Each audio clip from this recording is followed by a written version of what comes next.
नमस्ते, प्रणाम और हम आप सबके छोट भाई प्रियांशु प्रेमी और आप सभी के बता दी कि टी सीरीज हम भोजपुरी चैनल से एक बहुत ही रोमांटिक सॉन्ग आइल बटे जो ना वीडियो में काम कले बनी रक्षा गुप्ता जी।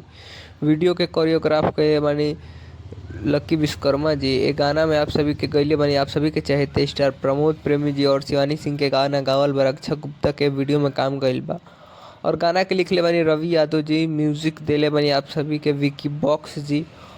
और बहुत ही रोमांटिक सॉन्ग बाटे। आप सब टी सीरीज हम भोजपुरी चैनल पे रिलीज हो चुकल बा गाना सड़िया पहन के।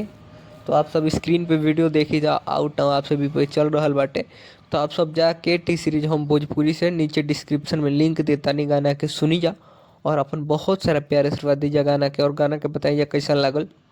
सड़िया पहन के टी सीरीज हम भोजपुरी से प्रमोद प्रेमी की आवाज़ में रक्षा गुप्ता वीडियो में काम कैले बानी। नीचे डिस्क्रिप्शन में लिंक बा, जाके एक बार क्लिक करके गाना सुनी जा और चैनल के सब्सक्राइब कर लीजिए ताकि आवे वाला हर अपडेट आप सभी के सबसे पहले मिले। तब तक खातिर जय हिंद और जय भारत।